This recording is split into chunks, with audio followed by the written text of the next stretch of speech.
This episode is sponsored by Property Filter. Find great deals faster. Hello and welcome to the Financial Freedom Podcast, sponsored by us at Property Portfolio Building. This podcast is designed by real people on their journey to achieving financial freedom, and we'll focus on people who've either already attained it, who are joining us on that journey, or maybe a specialist topic that can help you build your technical knowledge to achieving and maintaining that financial freedom. We hope you enjoy it. Hi folks, and welcome back to the Financial Freedom Podcast. Today on the show, we're going to be talking through one of our technical topics, which is the DNA blueprint of top property performers, which is really a key. We were talking about this before the episode as well, about the really key systems, processes, beliefs, mindsets that people have to make them a top property performer.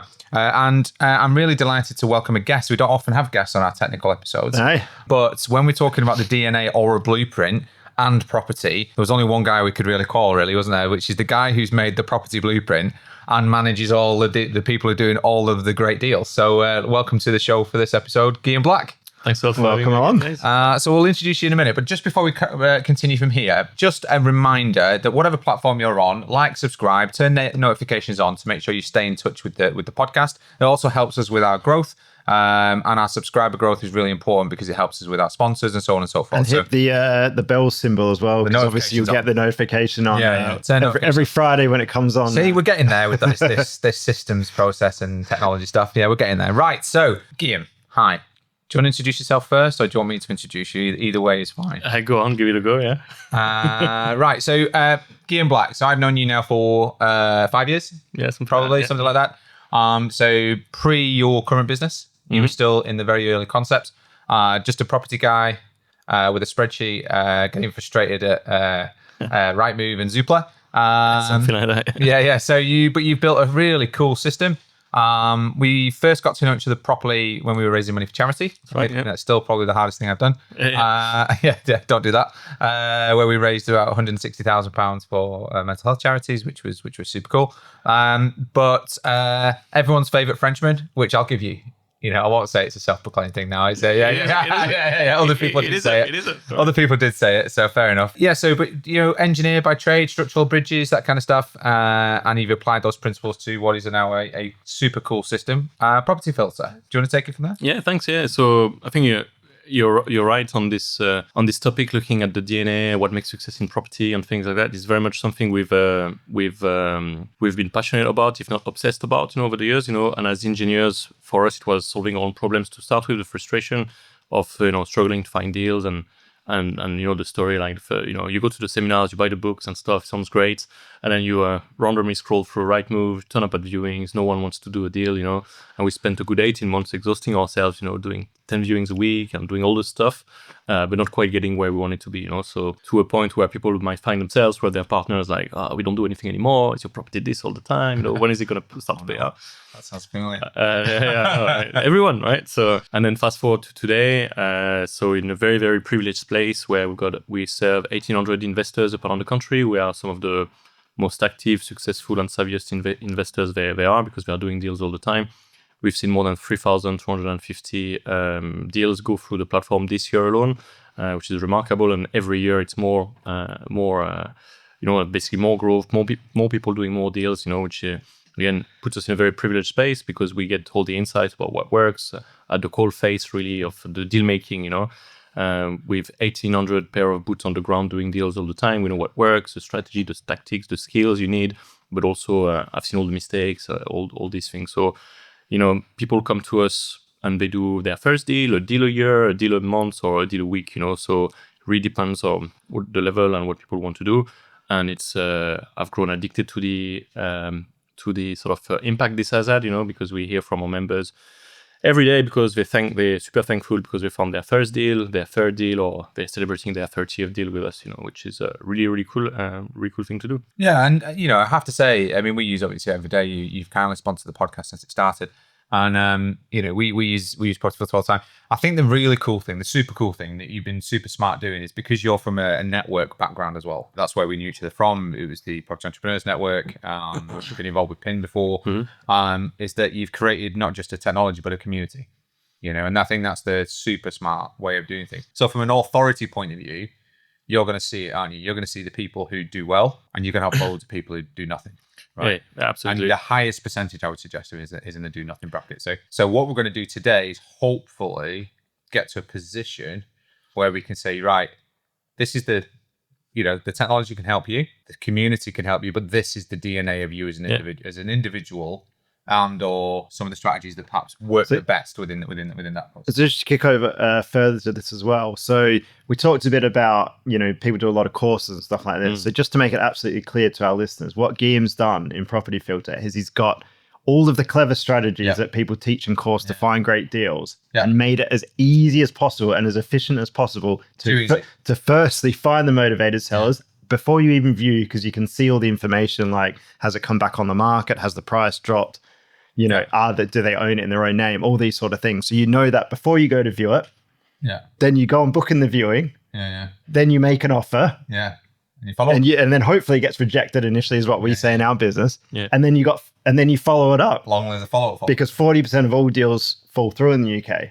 That system is there for everyone that wants to do deals. Like, I cannot sugarcoat this. It is, and I was talking again, it's way too cheap. It's way too cheap for the value it provides. So anyone that listens to this podcast that has not subscribed to Property Filter, I do not consider you a property investor. Just to make that clear. You're right. It's become an identity thing for a lot of our members. They're like, of course I'm serious. I'm on Property Filter. It's like, no, I'm just not. I'm not that kind of person who just cocks around, talks about it. I'm on Property Filter. It's became a true identity thing. People call themselves deal makers and things like that. There's a whole culture around it. Some of the stuff we're going to talk about today is not in the software. It's not, it's not in a course. It's really the stuff, that we live and breathe, in the community, right? Absolutely. Yeah. So just to not turn off all our listeners who haven't signed up to Property Filter, you can sign up to Property Filter. So obviously the code for the Property Filter itself is in our show notes, but also there's a little offer. Yeah, you guys. If you have used Property Filter before and you're now upset because Tim said you're not a property investor, but you didn't make the most of that time because you maybe signed up to a trial or maybe signed up to used it. Get back on it. Get that deal done. So you can go to Property Filter. You can go to the chat and you can say, I have a code TFFP. Please, can you reactivate my trial? Yeah, we'll sort you out. Yeah, and that stands for the Financial Freedom Podcast. So thank you very much for that. So hopefully it's not too late. You can still become a property investor and build that pipeline. Because that's what it's about. So I just wanted to pick up, right? So you've now grown from 2022, something roughly, like to today, which is 2025, 1,800 subscribers, and I've done over 3,200 deals this year. Yeah, this year. So that'd be well in 10,000 since we started. So well over 10,000 deals since you started. And in terms of what that means is, if you, let's say you've done 10,000 deals and your subscriber rate is, I'm not going to go into pounds and pence here, X, but you've made what, 100,000 times more than that for? So it's what I said on the impact. At the start we built it for ourselves, and it was very much my little secret. If you remember. Yeah, I remember you telling me about it at breakfast. And people were like, "Oh, Guillaume, can I have it?" Because obviously you get the awards and stuff. Everyone looks up to you. When after 18 months of achieving nothing, you've transformed your life in 18 months, and people are like, "What the hell, right? Can you share your blueprint?" And then I must have sent people on there. 20 people say, "Go and build your own. Go on your bike and stuff like that." And I didn't realize that. I was, okay, I could use it for myself to make, a couple of millions portfolio, right? But now it's got an impact of, it's made hundreds of millions, in terms of an impact. So it's just the good feel, the purpose. You wake up every day, you serve quite a community of people, and it turned around to be quite a drive for us, to help as many ordinary people do well in property. I think you've got events, you've got like little things throughout the year that help people accelerate their journeys. So it's not just about signing up to, I pay a subscription. It's the whole journey and helpfulness. And you've got the community app where people are available. You've got your helpers who are on site all the time. I mean, I ask a question, it's answered immediately. Yeah, I asked the same question 3 times, and it's give me the same answer 3 times. I say, sorry, I did ask that before. The other impact to look at is the wider economic impact, isn't it? Because that quantum of deals, how much economic activity is that generated in the UK as far as tens of millions. service providers. We should be taxed less is the reality, but Well, of course, absolutely. Cool. So and then it'd be even more deals, wouldn't it? So that helps more and more. So this is a technical episode, so it's not an interview. So everybody's going to pitch into these things, but we're going to move on to. So the first one was, did you want to add anything? This to about property filter, and we talked about. We've talked enough about it. So let's talk about. We're looking behind the curtain. That's what we're looking for today. So you see, and we see, but on a lesser scale, but you see what success looks like. It's going to mean different things to different people, isn't it? So, but how do you measure success? Right. So it's a really interesting question, and I think it's giving the opportunity to unpeel the different layers of this, right? So first, I think success is not, the car you drive, the number of followers you got on social media, and controversially, it's not the number of deals you make, because it's not the number of pictures with your keys, because too many people make too many deals that don't make money, right? So, and it's not comparing yourself. So and it's going to be personal for everyone. And for me, to define success the best possible way is that success is progress. So if I had, you guys got young kids, if I said, what does successfully riding a bike looks like? I won't compare you to like Bradley Wiggins or, like Tour de France type people, And so I'll be happy if you don't fall off your bike today, And I think at different stages, the mistake people do is they go and compare themselves with people who are ahead of themselves. Yes. Comparison is the thief of joy. Yeah. And they will literally stop you. And distraction, total distraction. So there's a continuum of progress, or you can break it down into stages, So we use different frameworks, it's either if you are starting, if you are scaling or systemizing, or if you are into like a form, stage, storm, norm, perform, there's different frameworks basically to like qualify where you are on it. And then for your stage, it's really like progress, So if you are just starting, doing your first deal is great, like working towards doing your first deal, understanding the nuts and bolts of, I didn't realize I had to pay solicitors so much, and then, it was all of these other stuff, and all the finance costs and other costs that you might not have thought about and those sort of things. People have to go and learn the whole buying process to understand this. So that's progress, And then you might want to be moving from maybe from doing 1 deal a year to 5 deals a year. So if it's like the operational capacity you have to build. So, and then at another stage, for you guys, doing 10 deals a year wouldn't be progress. It wouldn't be success, because you're way, because you're way past that, right? So you really, really be careful. So success is progress, and it's whatever makes you from 1 to 10, from 10 to 100, or whatever makes you progressing there. And linked to that, I think is. So we talk about progress, and is pace. Is can you accelerate? Are you better this year than you were last year, and things like that. Yeah. And then just don't be distracted. Looking at what other people are doing, because the third thing I'd say about this progress pace, it would be profits.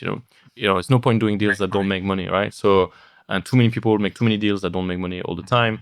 And then the risk, any idiot with a bit of money can go and buy property. Most idiots can go and raise money as well to buy property, but the danger is don't understanding the basics money models. If you've been an idiot buying it and you've been an idiot raising it, you're gonna be in a really difficult position at some point in the near future. Right? And either way, that will affect continued success in a way, or sustainability. That's right. Success. Well, let's ask you, Tim. How would you? Measure success. I really like what Guillaume's saying, because I do think that it's individual. My definition is going to be a bit shorter and playing, but like my definition is, if you have a goal and you then have enough consistency and persistence to work towards that goal and get to that goal without changing to something else, I see that as success in property, because I think that's one of the biggest challenges I see with people is they might go, because I know you talk to more people, but a lot of the people we talk to, it comes down to a figure they want to achieve in cash flow, right? Sometimes we say, well, maybe you want to consider your living expenses. Normally ends in zeros. It's normally... It's 5 grand or 10 grand. It's normally 5 or 10 grand a month. Yeah, and then we say, 5, 6 or 10. What's your actual living expenses? Some people say, they're quite expensive. It's like 3.5 grand a month. And others say, like, I live really cheaply and it's 8 grand a month. So like, it's very much personal, isn't it? The point is, if that is your goal and you want to get there through property and have a cash flow that you make per month, success to me is working towards that, like you said, the progress, progress. and having enough consistency to keep pushing through and keep going, and not just going, well, I've seen this, I'm just going to change. And it's a little bit like, you do one HMO deal, you might have had an initial goal, and then you go, all right, I've heard that, I can get into crypto, or I can do service accommodation, or I can do lease options, or whatever, all these different things you might learn somewhere. Yeah, you're moving from... I think that stops your success. You're moving from doing HMO conversions to doing SA the next day. Yeah. You might as well go from property to crypto. It's just the same distraction. Vastly different. Yeah. It's the distraction, isn't it? And it's trying to do too many different things and not just being consistent. And I think we talked about it before, but I think like a lot of success is in property. It's just being boring. It's just doing the boring thing over and over again. And it's not exciting to people, but that's the reality. Is success sometimes is just doing boring over and over. Yeah, get excited. Turn up to networking events. Come to Mashing Up. We'll get you excited, and then go and do all the boring things. For the next 4 weeks. So it's where like property is like super simple, but it's not easy. Like it's super simple because all you have to do is generate good quality leads, book some viewings, make some offers, follow up. Like you said earlier, like it's really done, right? But it's a well-trodden path, isn't it? Lots of people have done it really, really well before for hundreds of years successfully. It's super very proven. Yeah. But then following up. Putting off, like how many people go and look at properties on offer because they don't want to upset anyone, and then no one, I just scrolling. So it's just those simple things that are not easy for most people, There's a whole psychology of it we can talk about, but it really is down to this focus, keeping on the same thing long enough, because you're gonna suck at whatever you do. Like everything's gonna be hard until it gets easier. So just do more of it, Yeah, it's good. So there's a few points actually you both mentioned that I'm gonna forget if I don't bring them up. So you talked about comparison and comparison being a problem, right? It can be like with every negative, there can be a positive, right? If you use it in the right way. Be inspired, right? Yes. Yeah. So if you're going to compare yourself against somebody who's doing really, really well, don't compare against the result. Compare against the action. What are they doing day in, day out? What are they specifically doing to get there? Learn what they do and mirror it. Because if you just do that and they're getting that success result, you will probably end up starting getting the same. It's a really good point, because in property, like a lot of people with that 10,000 a month goal, how many people just go, right, who's achieved that? Yeah. Can I mimic what they do? Yeah. How do I just talk to those people? And those people, because they're property and they've been through it before. Come to a property filler event. Come to an event and they'll tell you. They'll physically tell you what they did. But that's what we did when we started, I was really stalling, so I spent 18 months randomly booking viewings, like 10 viewings a week, exhausting ourselves, spending 800 quid a month on letters and getting nowhere. And then I think what saved me is I was networking a lot, and I was quite cheeky with the host and the speakers, and I get everyone on a coffee. I would come early, speak to all the speakers, speak to like people ahead of me, and I get coffee booked here and then, for the rest of the week. And then I study what these guys are doing every day. And as you say, it's boring stuff, It's exactly right. So then we then... That brings me to my next point, which is you talked about goals. And it's movement toward that goal. So I learned reasonably recently that when you say goals, people come up with, you need a SMART goal. No, you don't, right? You need a goal. What you need to get there are SMART objectives, right? So it's the same with like a sales team. We were talking about sales teams earlier today. It's the same with anything in life, right? If you have a goal, that was great. But the goal shouldn't be SMART. The actions that you use to get there should be SMART. So if you're going to measure success, if your goal is, let's say $5,000 a month or 10 grand a month, that's a big goal, right? Yeah. So they're both big goals, right? $5,000 is a big goal. If you start with 10, it's an even bigger goal. That's okay. Okay, but how are you going to get there? What are the SMART objectives that you're going to do to get there? So SMART objective 1 might be 5 essays if I'm going to specialize in essay. It might be a number of nights, which is an even better objective, because if you know how much you make per night, then you know how many nights you need to have, right? Like us, it's like people say to us, I want 6 HMOs. So what, 10 beds, 1 beds, 3 beds? What is it? When really it's a revenue goal. This is how much you make per night, per month, per tenant. So that's how many tenants you need.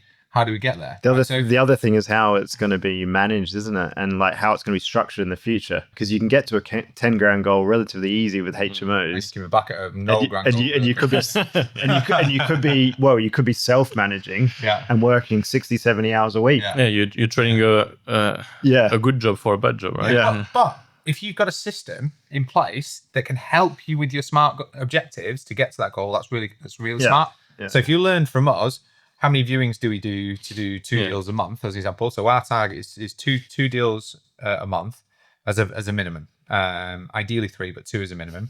And we work backwards from there. So if I want 2, I know that I've done 65 deals. I've done 700 viewings for 65 deals.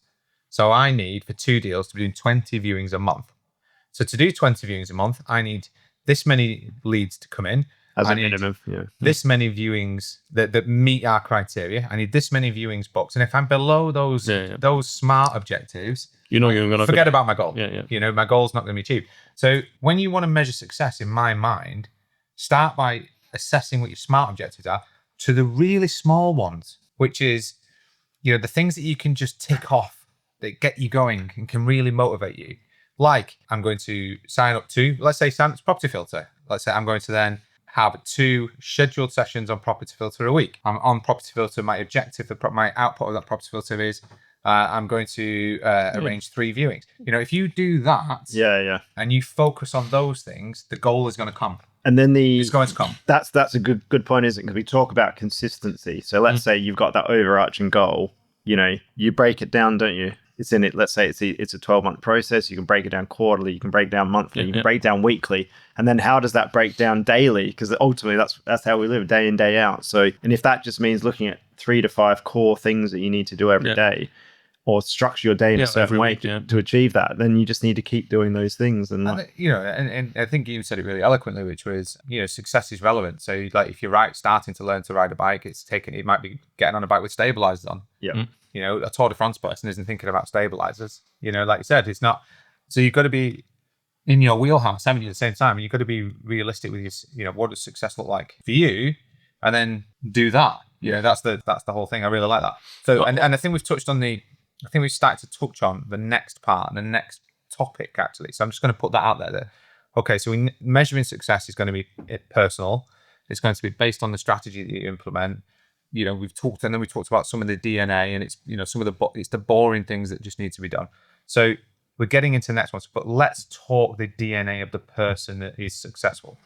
For the people that are the top performers, what are the key behaviors that we see day in, day out? First thing I'd say is you can't tell in advance at face value. So I used to be coming from an environment of work where you can be a bit judgmental, Yeah. So when I first got into this and meeting people, I met some people and there's no way you're ever going to do nothing, right?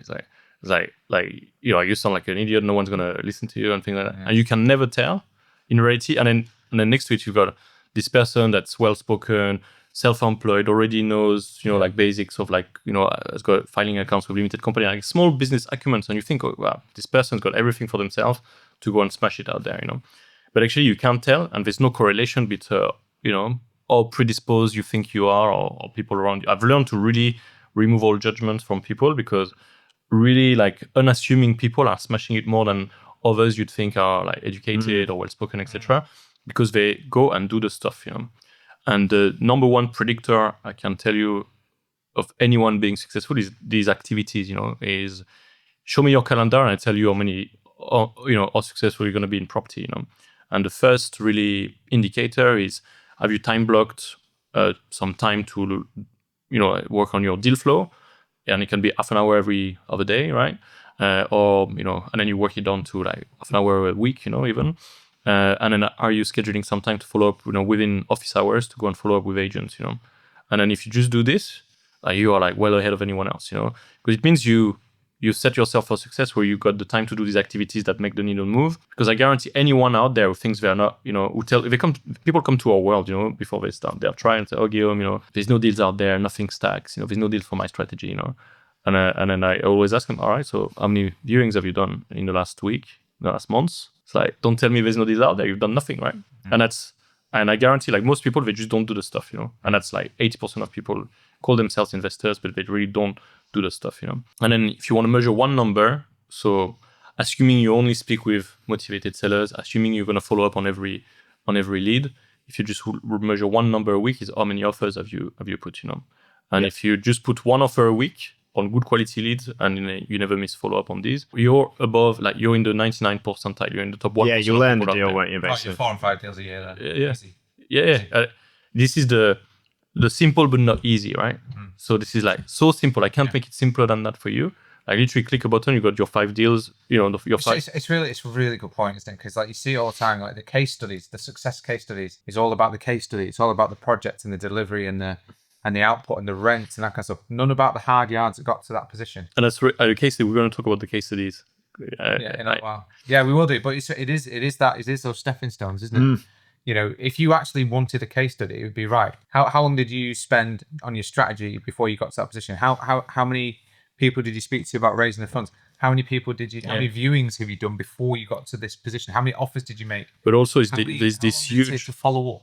Yeah. And that's the case study in reality, isn't it? But there's this huge misconception, and I think like we are well in the thick of the DNA of the successful property investor, property entrepreneur here, is people look at the case studies and they think that person just stumbled across the deal, They just found it. And then we're guilty of it. The whole industry is guilty of calling it finding deals. There's no such thing as finding deals, you're making deals, you're doing deals, you're creating these opportunities, So I would say the biggest lesson I've learned in this is once someone understands that it's not about finding some deals that magically going to stack, but understanding that deals are made, not found, it frees you up to actually take responsibility and then go and do stuff, Because we have the software, it's called Property Filter. People, we didn't call it Property Finder for a reason, right? Because people come to it and think, oh, can your software find me property below 200K within some distance from university that's going to have a high yield? So, you can put all the filters, you're going to find some stuff, right?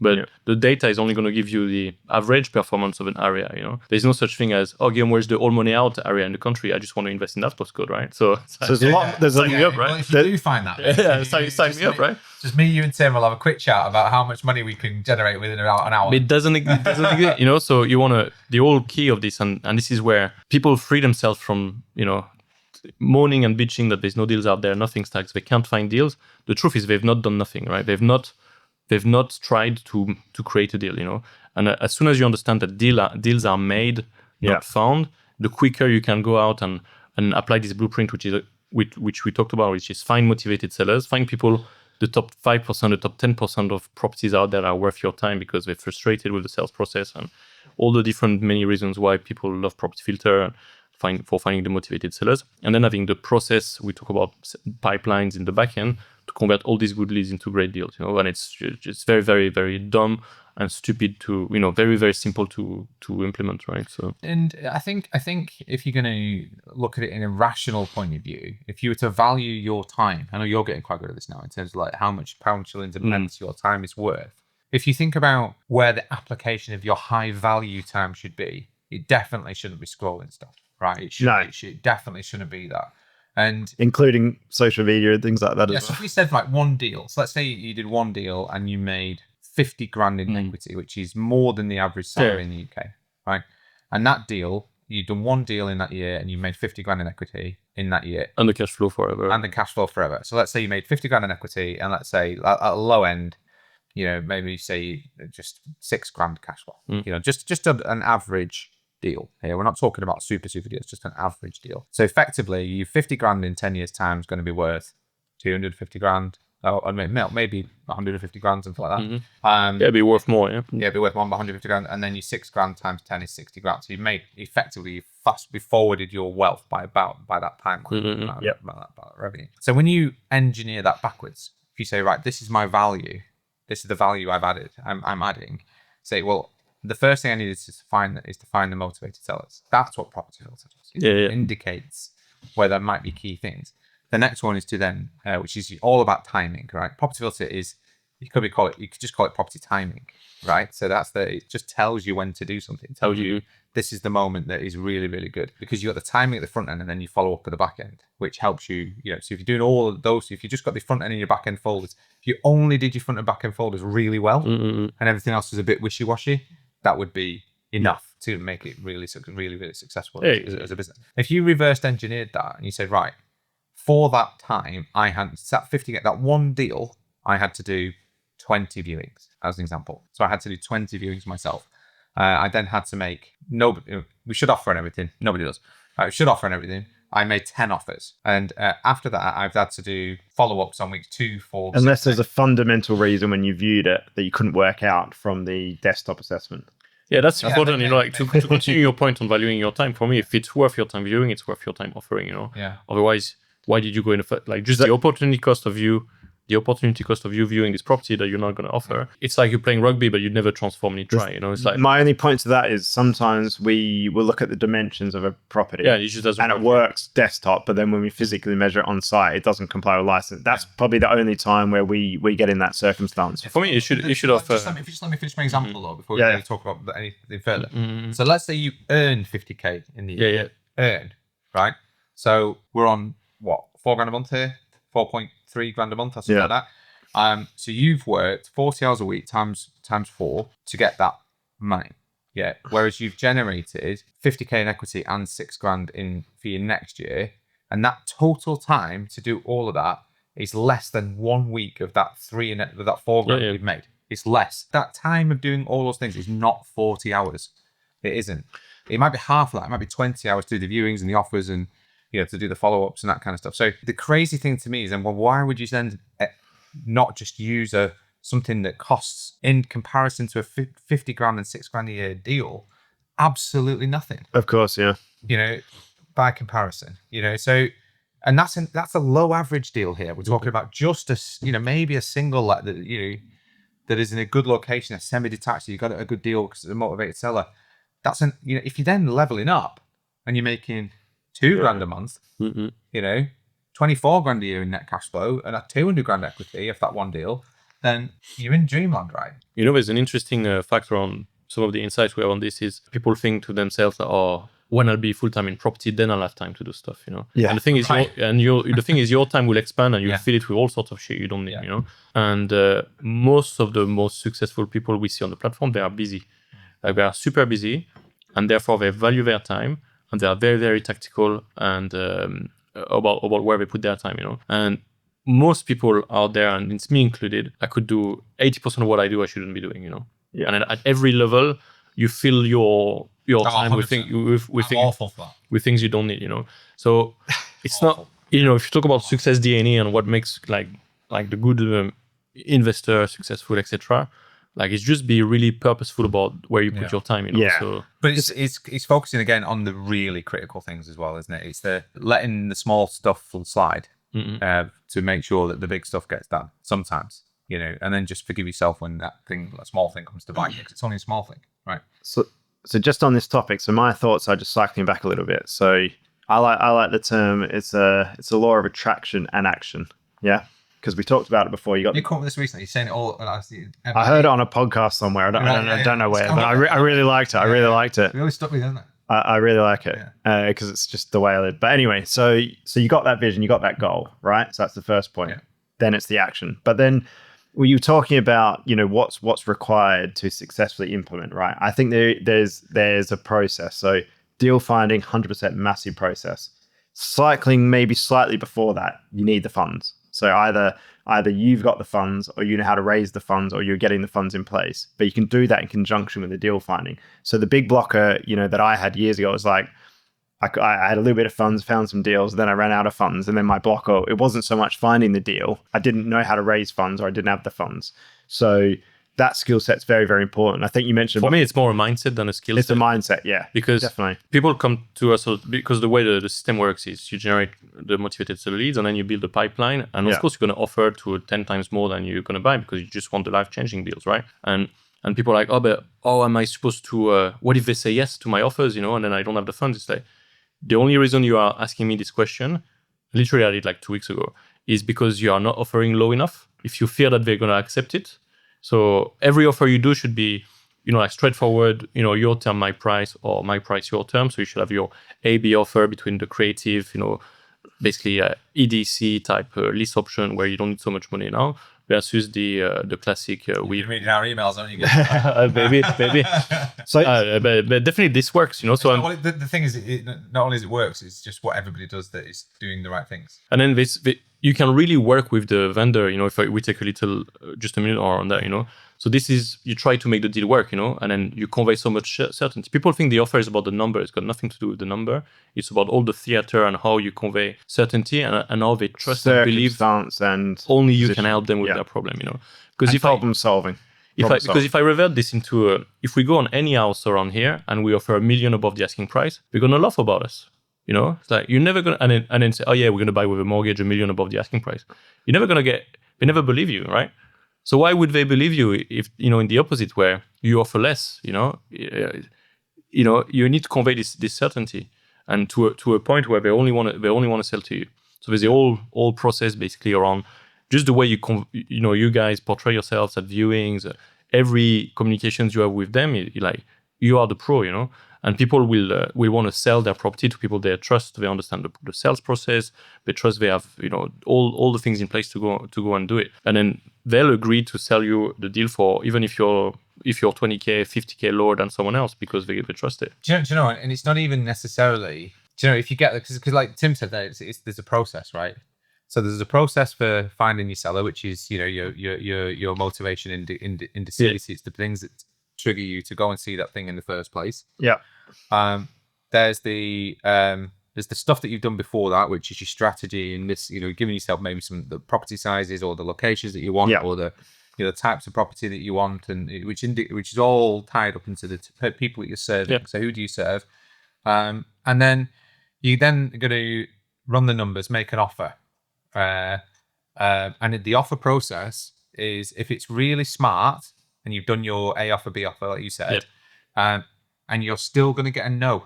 That's what you want, right? So, but the whole point of a follow-up is they'll remember you because they might go, oh, well, look, the property's just on the market. That's okay.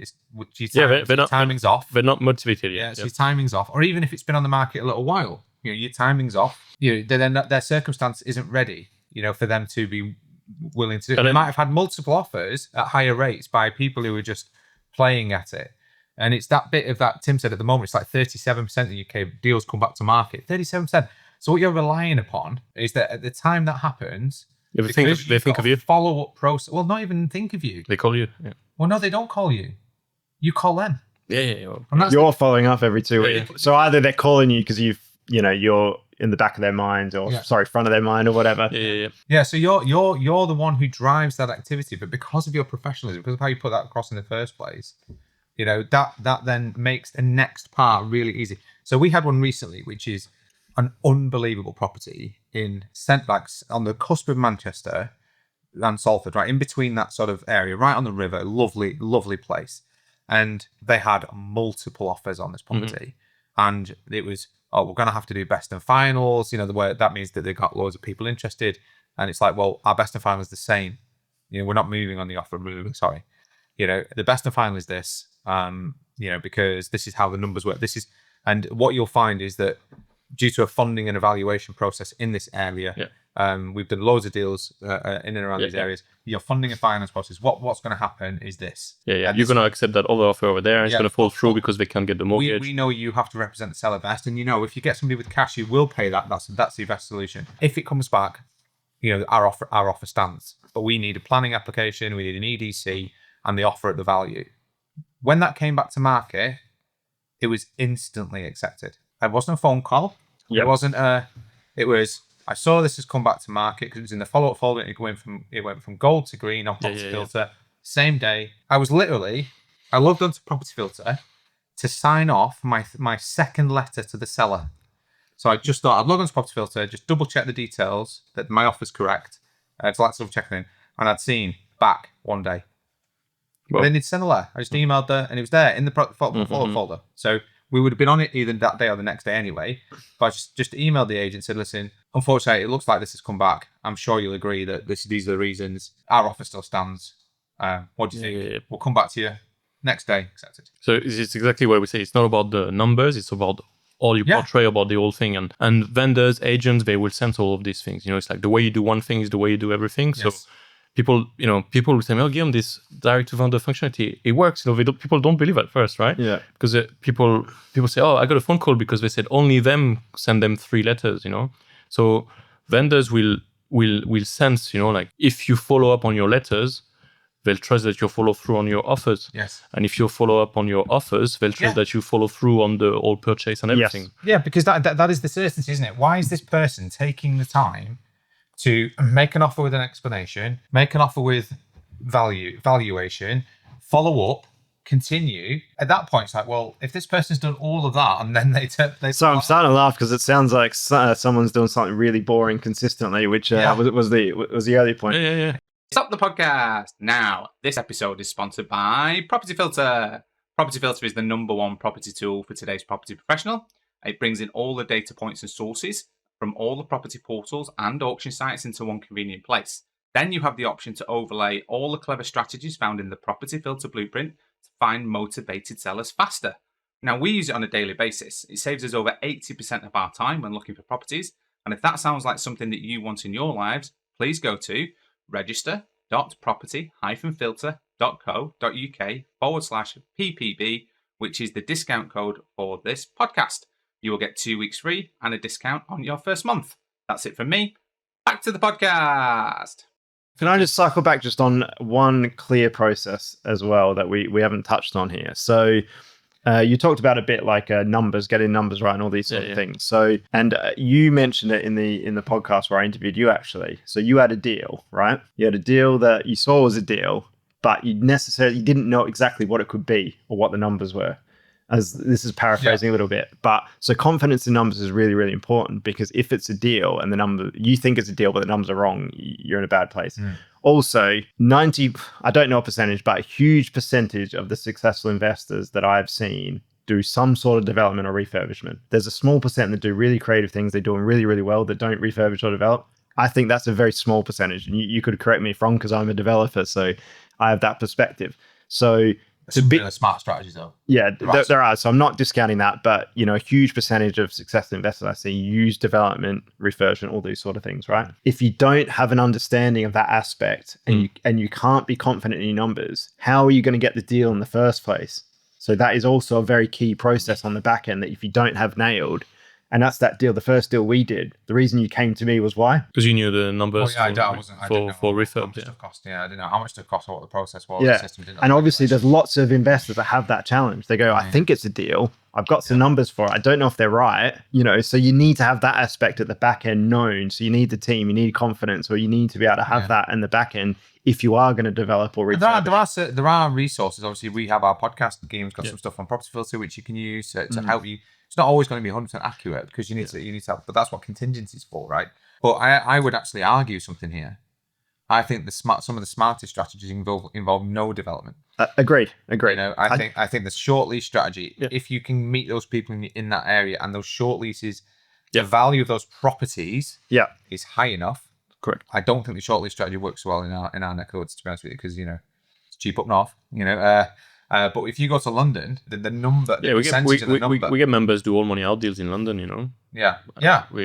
I also think and I don't say it's impossible. All my point is there's a reason why a high percentage of the successful people have developed and refurbished. For ones that are trying to build wealth consistently and through buy and hold, 100%. The ones who are wanting chunks of cash, I would say it was almost opposite. Development's more of a risk if you want in chunks of cash than either doing like a short lease strategy or a trading strategy. Because traders, I actually agree. Develop traders don't know the numbers. They're using experience and leveraging people. I know, not leveraging. I know, but how many successful traders do you know? I know one. I know one. Yeah, I know a few. Yeah, there's a few. Anyway, you're right. It's quite. We're not in the trading space though right now, are we? So. Yeah, but on the skill of the DNA thing, so we talk about understanding like deals are made, not found. For me, is a big mindset thing. And then it's on this pipeline of funding. For me, it's the same level of mindset blockage people have. I shouldn't offer because what if they say yes? So your offer needs to be aggressive so that the deals you make are life changing. It's not like. You do 10 offers and then if they agree one, you're in the shit. They need to be so good that people will flock with money to do the deals with you, basically. And people have got a problem with that because I'm going to have fewer offers accepted. But 10 times fewer offers accepted, but you'll do 10 times better deals, That's really what people understand, that it's a people business in that you have to find motivated sellers. And it's a numbers game where, it's about putting the offers and doing these activities you can schedule, etc. So we talked about the predictors of how many offers you put and if you time block and things like that. And what I'd say the most successful of our members, they understand that and you guys are the same, right? You understand that you are in the business of creating momentum. It's a lot easier to do 4 deals a year than it is to do 1 deal a year. Yes. It's a lot easier to do 10 deals a year than it is to do 4 deals a year. And in your case, it's a lot easier to do 30, 50 deals a year than for people to 10 deals a year, because the more you do, the more comes to you.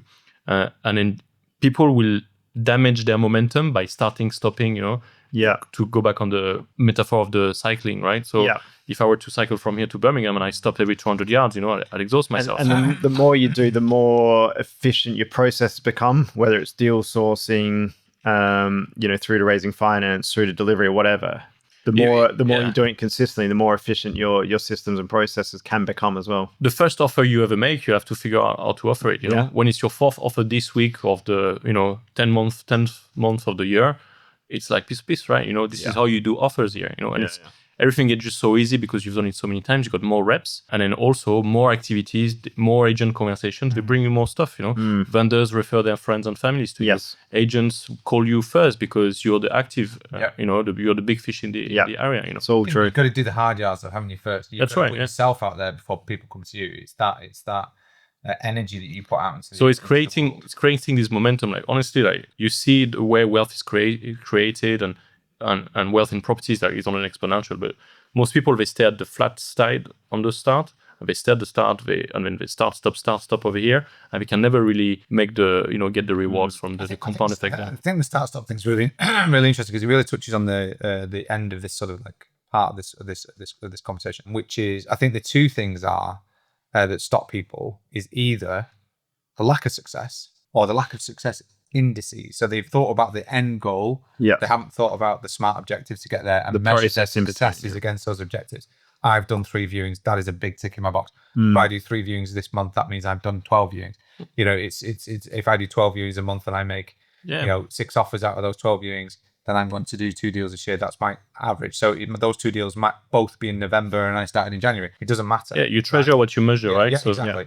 So I think that's the thing. So that first 6 weeks to 12 weeks of getting going, to keep momentum, you have to have those little wins and those little celebrations to keep that momentum because you have to enjoy it. You have to enjoy the process. And the other thing is never underestimate the importance of trust and reliability, especially say with agents and things like that. Because you got me thinking back at my first deal that I did in the UK as an investment, and I was reliable, got the deal done, refurbished it, took the agent back there, he had a bit of a look. And from that one agent, just from that one deal, I think I had another 5 deals for that same agent that he just brought each time. The more you do, the more comes to you. It's just we're in the business of creating momentum, and most people they're just looking for the magic deal that's stack. It's very transactional.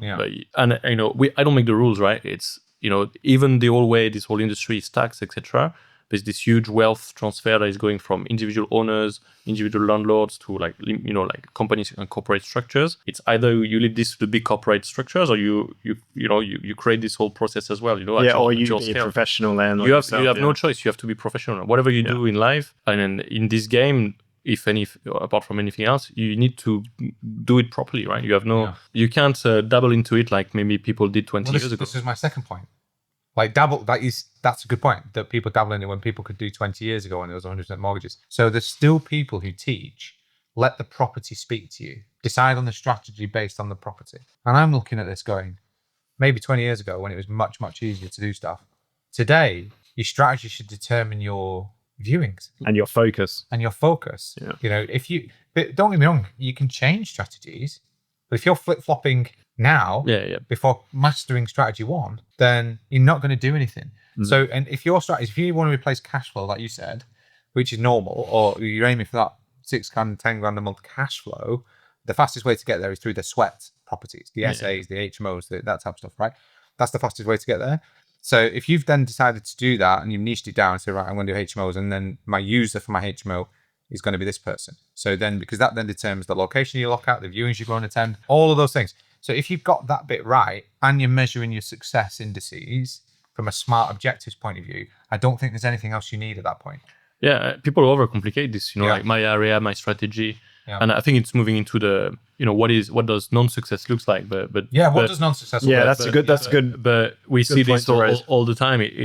Is people don't align their goals with their strategy.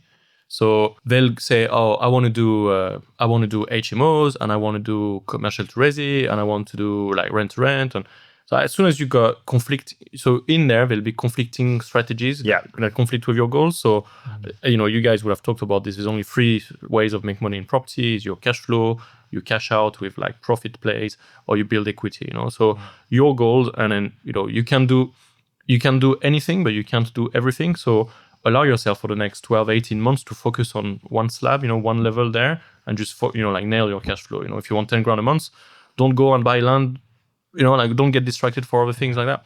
And the reason why I think this happens and people get distracted is because whatever you do, you have to go through this 6 weeks or this 8 weeks where it's hard, It's hard. So there's going to be a time where you're going to get excited. You're going to get excited. It's great. And then the reality is that landlords don't want to give you their rent-to-rent properties, or vendors reject your offers. And I think we are a bit been sugar-coated by this whole society where we're not used to rejection and things like that. And when it gets hard, people want the easy they want the easy and the new stuff. It's not uncommon in the world, but there's places in the world where rejection is seen differently. So we fear it really badly in the UK, rejection.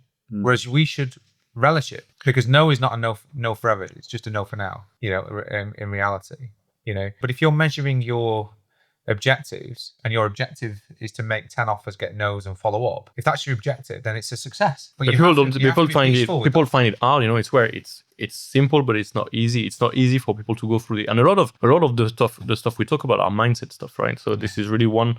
For me, this rejection is just part of the process, or just the fact that it's hard.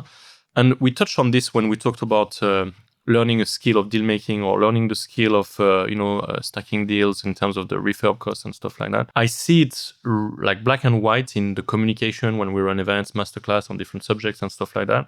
If I go and talk about this exciting new strategy, everyone wants to come and be distracted by the new thing. I want to learn the new thing and stop everything I'm doing. And but then if I talk about this, new members, all right. This is a reality, right? Then if you want to go and invest in yourself in terms of learning this skill, learning this skill of being a better deal maker, a better negotiator, understanding the basics of like the refurb and stuff like that.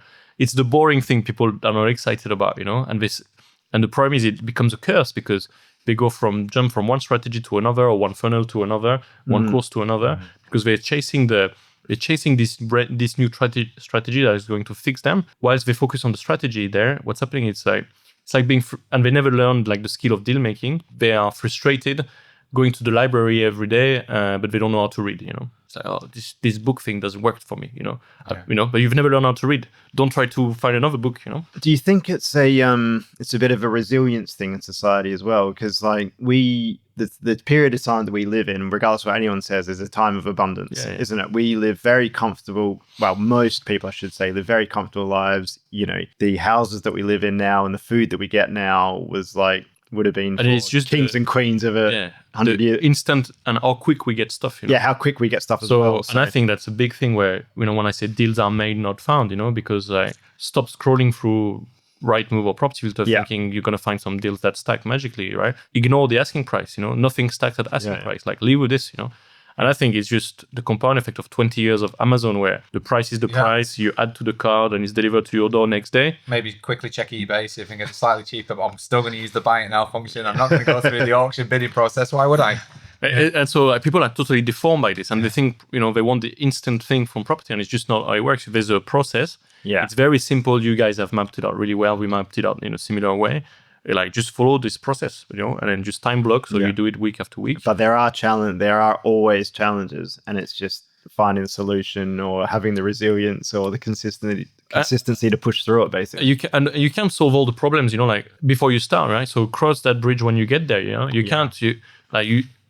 Progress. If you progress, you'll go, and you'll always have problems, but just progress to the next thing and the next thing. And then don't procrastinate or get stuck, because there's uncertainty. Like, there will always be uncertainty about everything you do. Like, so long as you progress every week, every day. And your first deal won't be as good as your 10th deal, right? So you just got to be honest with yourself. But it's really interesting because lacking purpose in the process is the thing that I think is where you stop quickest. Because like you said, it's the instant gratification. It's the comfort of the life that we live, and the comfort and the wrapper of this job that we have, or this career that we've built, or this dual income maybe that we have, or any of those types of things. It's the lacking of the commitment to the purpose that you're trying to achieve. Because what's the worst can happen? At that time, you're looking at it as, oh, well, I've got a nice job and I'm comfortable, that kind of stuff. I'd really like to place my income. I don't really have to. I think people don't understand the urgency there is to actually go out and take care of oneself in terms of creating your, you guys got the Financial Freedom podcast, like creating this security. People don't understand how 2 years from now, 5 years from now, 60% of jobs will be taken by bots and AI and stuff. It's just the pace of change is just nuts and crazy. I think there's a misconception with the security of a job, isn't there? Because like you said, let's say... We talked about this earlier, didn't we? An office job as an example, like you said, most of them are under threat right now, and that's seen traditionally as the safe option. Those people do need urgency, even whether they realize it or not. There's some urgency to get some other form of income, education, security, whatever. A lot of industries are going to shrink massively. And the other thing is people, completely forget about inflation and how much money is getting printed, because if you're not investing or you're not building that security, your money is just getting eroded over time, and it's getting worse and worse because there's more and more printing of money happening around the world. Yeah, I'm shocked at the level of conversation in political landscape and news and stuff. Because I'm a bit of a tech enthusiast, and I follow this kind of stuff. And I don't watch it all. And I don't follow the news too much, but the level I see, the level of conversations is really not to the level of the problems we have as a society. And then honestly, people don't realize the pace at which the world is changing. And you need there's urgency for you to go and do deals now, because I can tell you for sure, 2 years from now, 5 years from now, we wish we'd have done more deals now, And all of the ordinary people are going to be priced out of this process, because everything that's happening is we're trying to professionalize, this whole landlord thing, the ownership of properties by corporations. Yeah, so you're talking about Lloyd's Bank and I think Devon and some places. Was it John Lewis are buying loads of property at the moment? Those sort of companies. Loads. And then it's just the barrier to entry for ordinary people is going to get worse and worse and worse. Just on that. I mean, yes, 20 years ago is always the time, but yeah, you're right. Now is the time. But I think in 5 years' time, 10 years' time, we will look back at this was totally a different world. I don't think we'll be able with the same ease. There's also for ordinary people to go. Yeah, it's a very good point. There's also the memento mori part, which is you don't realize how long you have. So if you're going to do something, you need to do it, and you need to do it with reasonable urgency. So I'm 44 as we sit here today. So there's two ways to look at that. I'm only 44, or I've lived 4.4 of the 7 decades that I have on average. So whichever way you want to look at that is up to you. The one thing that we were all born with is a terminal diagnosis, right? We were all born with it. When that happens, whether you get 5 decades, 6 decades, 7 decades, 8 decades, 9 decades, you're not actually in full control of those things. All that you can do is live for today, because memento mori is, remember, you are going to die, right? You are going to die at some point. So, but the problem is, it's health as well. So you think your time is there. You have, let's say, the first 2 decades where you are pretty useless in society, and then you've got your last 2 decades where you are pretty useless in society. So let's say you've got this. You only got first 2 decades. You only got 5-6 good years left, Phil. Well, exactly. So you need to sort your portfolio and shit. I've got 16 years in my mind. Yeah, I reckon I'm going to live to about the mid-70s. So, in terms of useful years, I mean. Useful years, yeah. Well, yeah, you have. If there's such thing, right? Let's say you have 4 real decades of useful years, and you break that down into, right, I want to build a portfolio over 10 years. That's one of your 4, to get to that position. So where are you now, in practice? Oh, there is urgency here. So then that is, if your purpose isn't strong enough, these hard things are harder because you're not going to do it. It's for exactly right. For so many reasons, because the clock is ticking for all of us. Because I believe that as an economy, society is going to get a lot harder in actually, not so many years from now for the ordinary people like us to go and build a portfolio. And for me, there is the opportunity cost. Everyone who wants a 10 grand a month cash flow portfolio, every month you don't have it's costing you 10 grand a month, right? Yeah. So a way I like to invert to make points. say you already had your £1 million of all of this cash flow for the next 10 years or whatever, how many years that sums up to today, and it would cost you 10 grand a month until you build up the portfolio to build it. I'm telling you, like, when the cash is bleeding, people are a lot more reactive to it, you know? So picture this pot that is bleeding out of your pocket. Whatever the goal you have, I believe that because you have your goals, because, you know, like, the universe wants you to have it, you can manifest it, you know, it's all here for you. Otherwise you wouldn't have these goals. You wouldn't even think about it. So if you have these goals, you are worthy of it. So imagine you already achieve it. You've got this pot that is bleeding 10 grand a month, you know, and then make this help, you know, create the urgency for you. Apart from anything else and all the other reasons why you really need to go and build it now. Exactly the point, because you then, if you don't have that part, you don't have your goal and your purpose and that kind of stuff, you don't have the belief system that you and the mindset that you need to move things forward. That's when you get to the point where you say to somebody, so what's your strategy? And they go, I'm going to do PLOs. And I'm like, I don't know what that means. You know, so because they don't know what it means. No one haven't thought about their strategy, you know, because their purpose isn't strong enough. So they thought, well, I might do property, and I might trial this property build thing that people are talking about, or I might go to a pin meeting once, you know, and they might do that because but they're flip flopping, but they might just be starting that thinking journey. And that's okay. You know, but as long as you really want to be on the driving seat all of this, you know. I see so much confusion around, you know, the idea people have of their strategies. They say, I want to do essays, I want to do HMO. It doesn't mean nothing. So I want to do title split. So do you acquire, do you title split it and you sell it? Do you acquire, you do like a BRR thing, you know, buy, add value, keep it, you know?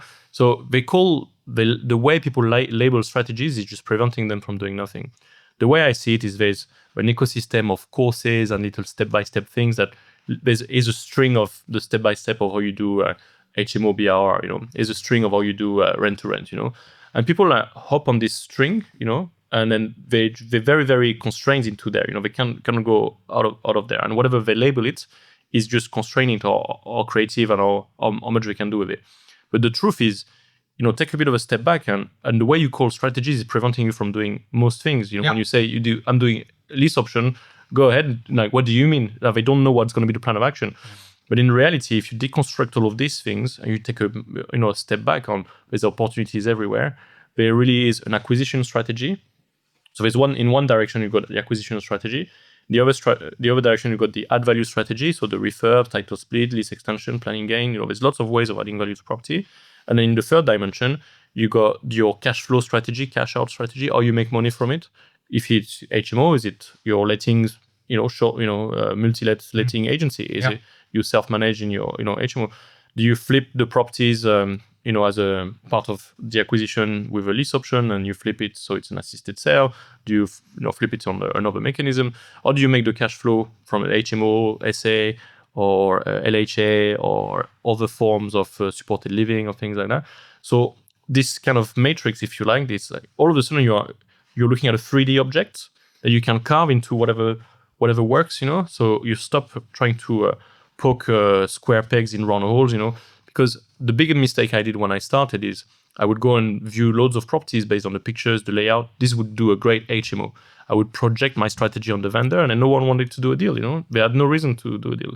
So because I was living on this one string, you know, and I couldn't, 90% of the properties I'd view, I could never do a deal with the vendor because I couldn't listen to their problems and solve their problem, right? Yeah, it's more, it's about them. Yeah, that's right. That's your problem, not mine. That's right. What I'm going to do with it. But so there's the label we put on strategies is just preventing you from moving forward, you know? So I just encourage people to take a bit of a step back, deconstruct what does it mean. So don't call it strategies, don't call it, just do deals. Mm-hmm. Like, how do I invest in your ability to do more deals?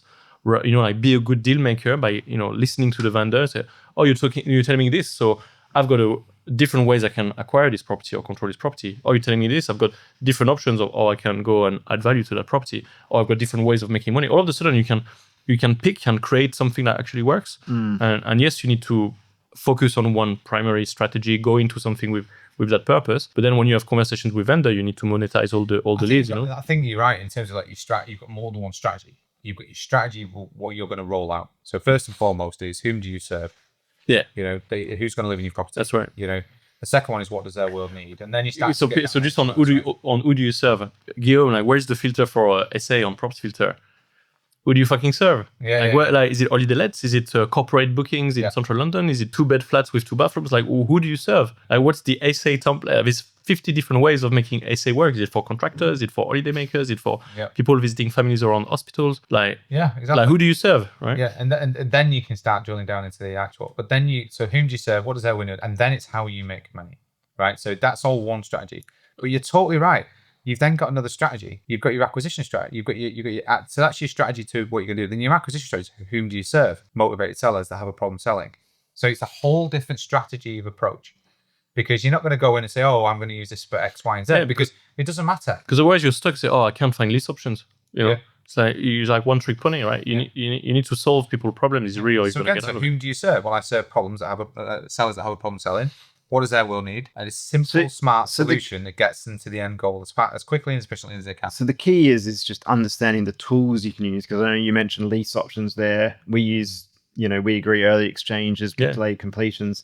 So, certain circumstances, they work really well. Others, not so well. So square peg in round holes. It's good to know those, whatever, parts of the toolkit to use. I think it's a really good tip, isn't it? Yeah. I think that's really good. Yeah. Because some, even we talk to some of our clients sometimes. They're like, I want HMOs, but because it's planning, I only want deals where there's no planning risk. And it's like, we can't guarantee that, because some circumstances that works really well. Yeah. Some you might get a much better deal, but you have more of the planning risk, but you're getting it at a much discounted price or whatever.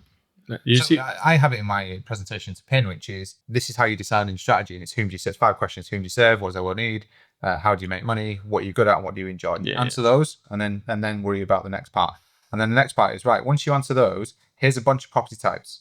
These are then your property type strategies. So if you match that to that, then you can move on to stage 3, which is, these are contract types.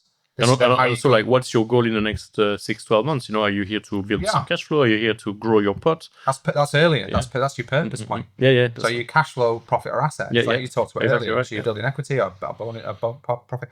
So we've already decided on that. So we've done that part, and then we've done the whom do I serve part, and then I'm doing my acquisition strategy. So if I don't have money, as an example, well, I serve this 2 people, and now I've moved on to my contractual strategy. So I'm going to be looking at lease options, but then I need a strategy of what does their world need.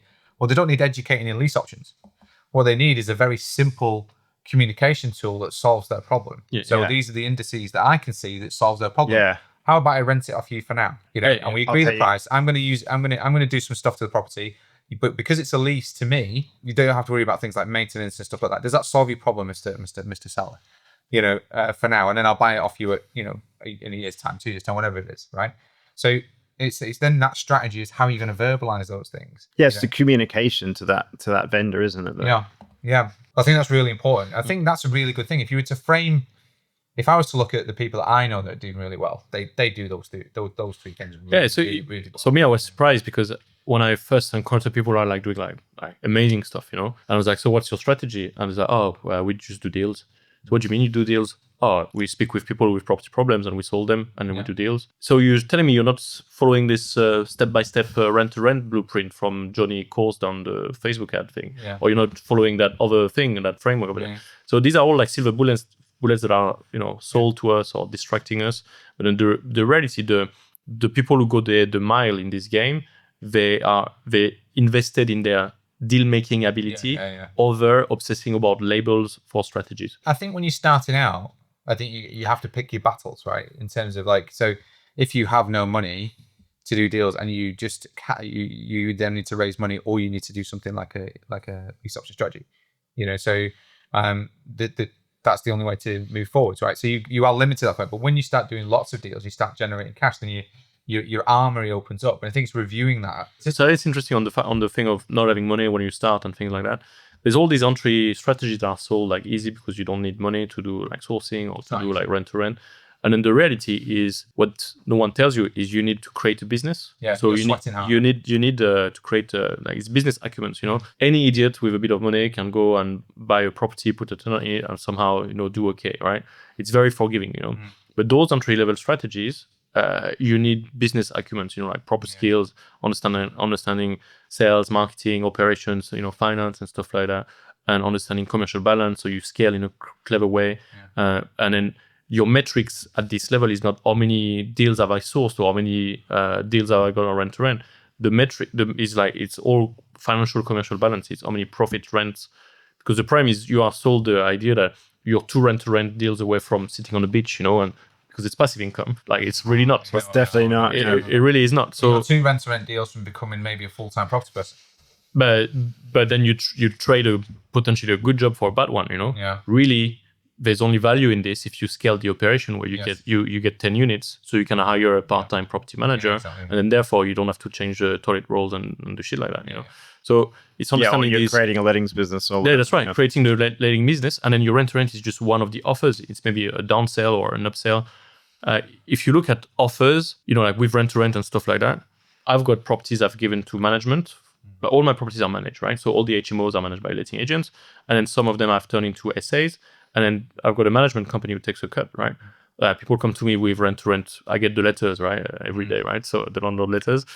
I'm just not interested in a guaranteed rent from some guy who's just been on a course. I've got 0 business acumen yesterday. But then someone comes to me with the idea like, we're a specialist letting agency, specialized in short term. This is how we work. This is the commission we take on the bookings, etc. We manage all of that. Okay, that's an interesting offer. Now I've got a relationship with you. You can have a downsell, upsell offer around guaranteed rent. That'd be a lot more responsive to that. But people want to go, and I think this rent-to-rent things was maybe a course that sold really well in 2012. That is just being like rebashed. Well, that comes back to the challenge of what I said earlier about funds, isn't it? So you either need to raise funds, or you need to have funds, or joint venture with someone that's got funds if you're going to buy a property. So what happens? So what happens is the no money down, and like the courses that get sold for rent to rent and say deal sourcing or something, and it's like, oh, this is an entry level where you don't need funds, and people are like, oh, okay, cool. You probably need 5-10 grand to set up in the first. Yeah, so it's pretty low. But like you said, someone that wants to have a successful deal sourcing business, they need to set up a proper business in property. They can't just Right. We've gone on a bit. So shall we summarize? So what I'd like you to do is say, right, so the top tips from today's discussion, if you were to summarize it in 2 or 3 key points, what would you say are your top tips for somebody wanting to become a top performing property right now? For me, it's understanding that deals are made, not found. So you'll break through all the limits you have if you understand that you take responsibility.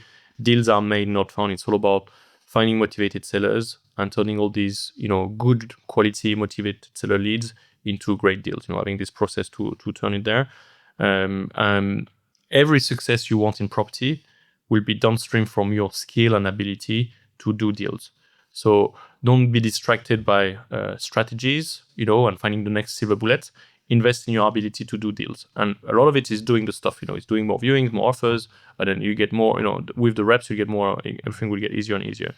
And then respect, like the rules of the game. Property is a people business and it's a numbers game, we need to play with the rules, And there's a whole bunch of landlord properties that are going to be squeezed because they are all in their own name.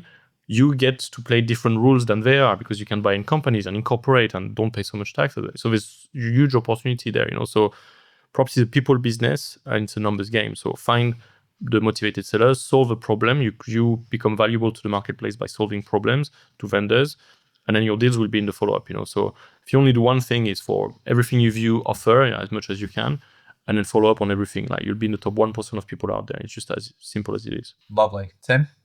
I like top it. Tips? Right. So similar to what we've talked about before. So it's doing the boring things consistently. So having that initial vision, what you want to achieve, when you want to achieve a buy, narrow it down from there. And then, it's putting in the action to get there.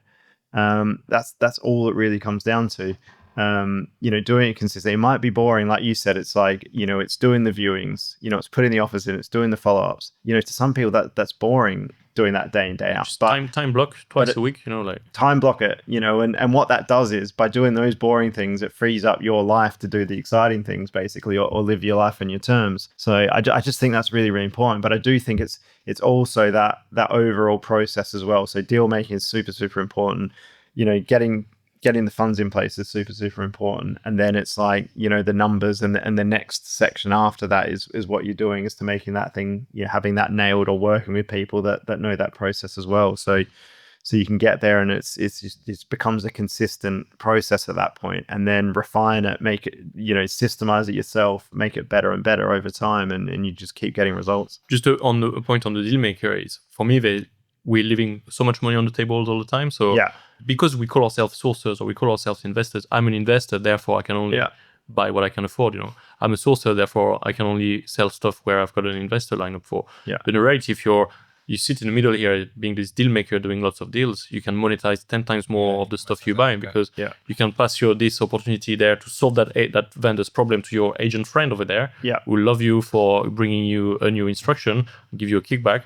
Or this person, you can't help them with like a creative strategy, but you pass it to this auctioneer house over there who's going to split commission with you, and you're going to make $5,000 just by passing a phone number to someone. There's just so many ways like that, to just monetize on. And I would say learn how to make your own money in property, and don't just there's nothing. I think there's a lot of romanticism about you buy it once and it works for you for life, like passive income and all that. It's the literature in our industry, the rich dad poor dads, the property magic and stuff like that. But it's a really, really good outcome to flip a property or to make a fee on a property. And then in a world where in an industry where you get rewarded by creating momentum, because the more you do, the more comes to you, you can monetize a lot more leads in those different ways. Like partner with lots of people, make half a fee over here, half a fee over there, get lots of referrals. And then for the marketplace, for all they know is like you're the most active person in your area, right? So cool. Right. So we're going to have to bring this to a close. I've just got one final point. Okay. And it just comes down to forgetting the unicorn deals, because I see this all the time as well. I think when you talk about what you're trying to achieve, literally whatever you're looking at, agree what a good return is or a certain amount of cash flow. And as long as it meets that criteria, that's the offer that works. There's so many people we talk to is like, my first deal, I need to get an all money out deal. And it's like, whoa, your first deal, you want an all money out deal. We've done 60 or whatever. And there's, 2 or 3 in there that's happened. Like they're very, very difficult to find. But if you're going to be, if 20% return on investment is going to be life changing for you, just do that. Yeah. So very quickly then, my top tips are, if your goal and your purpose isn't tangible enough, you're not going to care enough to move forwards. Yeah. So you're failing at the first hurdle. Strategy follows purpose, and the strategy is who you serve. The property is part of the strategy, but the first question is who do you serve?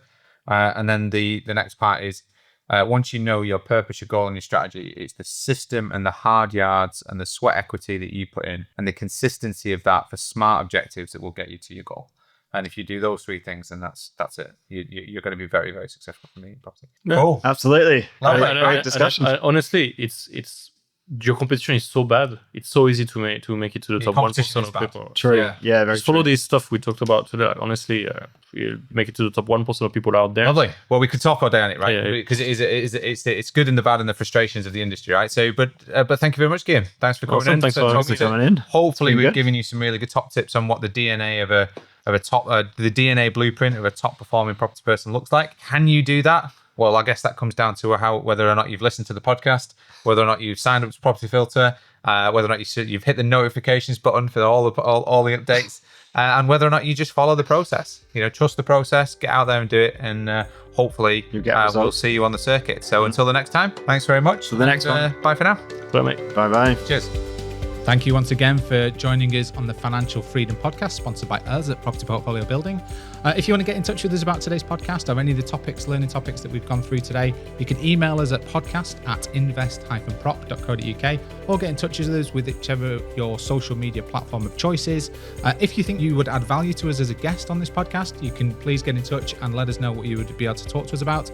Other than that, we wish you well on your financial freedom journeys. And once again, thank you for joining us, and we'll see you on the next one.